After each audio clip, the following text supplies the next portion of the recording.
పశ్చిమ గోదావరి జిల్లా ఆకివీడు పెద్దపేట రామాలయం అంశంపై చలో ఆకివీడుకు కొన్ని హిందూ సంఘాలు క్రైస్తవ సంఘాలు పిలుపునివ్వడంతో పోలీసులు అప్రమత్తమయ్యారు.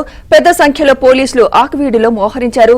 ఆకివీడులో 144 సెక్షన్ అమలు చేస్తున్నామని, పోలీస్ యాక్ట్ అమల్లో ఉందని భీమవరం డీఎస్పీ రఘువీర్ విష్ణు తెలిపారు. ఎవరూ అక్కడ ఎలాంటి సభలు నిర్వహించాల్సిన అవసరం లేదన్నారు.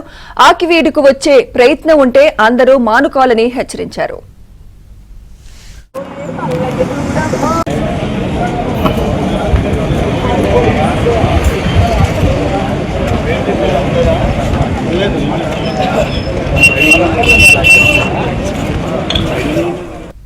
ఇదే అంశంపై మరింత సమాచారం మా ప్రతినిధి రాంబాబు అందిస్తారు. రాంబాబు, అక్కడ 144 సెక్షన్ అమల్లోకి రాబోతున్నట్టు తెలుస్తోంది. మీ దగ్గర పూర్తి డీటెయిల్స్ తెలియజేయండి రాంబాబు.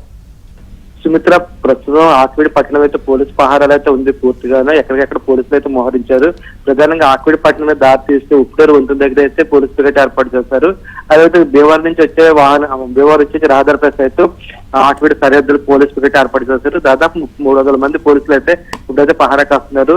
ప్రధాన దీనికి సంబంధించి వివరాలు మనం పరిశీలిస్తే ఆకివీడు పెద్దపట్ల రామాలయం ఉంది. ఆ రామాలయ స్థలంలో కొత్తది నిర్మిస్తామని చెప్పేసి డిప్యూటీ స్పీకర్ రఘురామకృష్ణరాజు గతంలో చెప్పారు. దాంతో అది కాస్త వివాదంగా మారింది.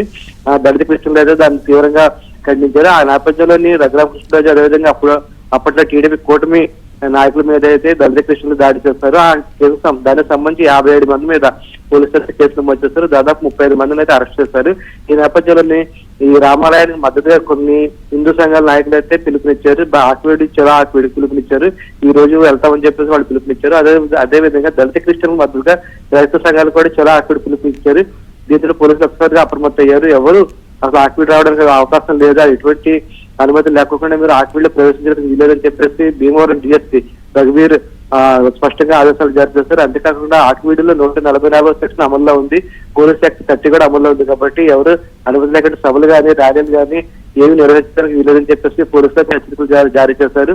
అంతేకాకుండా ఆకివీడు ఎవరైతే వస్తున్నారో వాళ్ళందరినీ పూర్తి స్థాయిలో తనిఖీలు చేసిన తర్వాతనే ఆకివీడు పట్టణంలోకి అయితే అనుమతిస్తున్నారు. అంతేకాకుండా ఎవరైతే హిందూ సంఘాలు ఉన్నాయో, అదేవిధంగా క్రైస్తవ సంఘాలు ఉన్నాయో వాళ్ళపై మాత్రం పూర్తిగా నిఘా అయితే పెట్టారు. ప్రస్తుతం అయితే ఆకివీడు పట్టణం అయితే ప్రసన్నంగానే ఉంది Sumitra. Right, thank you Rambabu. చలో ఆకివీడు అన్నటువంటి ఒక పిలుపునిచ్చి చాలా సంస్థలు, క్రైస్తవ సంఘాలు కావచ్చు, హిందూ సంఘాలు కావచ్చు, వీళ్ళంతా కూడా అందరూ తరలి రండి, మధ్యాహ్నం అక్కడికి వెళ్దాము, 2 గంటలకు ఏదో మీటింగ్ పెడతాము, సైకిల్ ర్యాలీ చేద్దాము, నడిచి వస్తాము, ఇట్లా రకరకాలుగా ఎవరెవరికి కావాల్సిన ధోరణిలో వాళ్ళు మాట్లాడుతున్నారు. సో దయచేసి వాళ్ళందరికీ మేము ఒకటే అప్పీల్ చేస్తున్నాం. ప్రస్తుతానికి ఊరు ప్రశాంతంగా ఉంది. ఇక్కడ ఎలాంటి సమస్య ప్రస్తుతానికి లేదు. టికెట్స్ ఉన్నాయి. 144 సెక్షన్ అక్కడ అమల్లో ఉంది. 30 పోలీస్ యాక్ట్ కూడా అక్కడ అమల్లో ఉంది. సో ఎవరు కానీ ఎలాంటి సభలు కానీ లేకపోతే అక్కడికి నిర్వహించాల్సిన అవసరం లేదు. దాని దృష్టిలో అందరికీ అప్పీల్ చేస్తున్నాం. దయచేసి ఈ ఉంటే అందరూ మానుకోవాల్సిందిగా మేము కోరుతున్నాం. ఇక తర్వాత కాదుకూడదని వస్తే మా పని మేము చేయాల్సి వస్తుంది. సో దయచేసి దాన్ని అనవసరంగా రప్చర్ చేయొద్దండి. సో సమస్యని మా పరిధిలోనే ఉంటే మేము ఏదైనా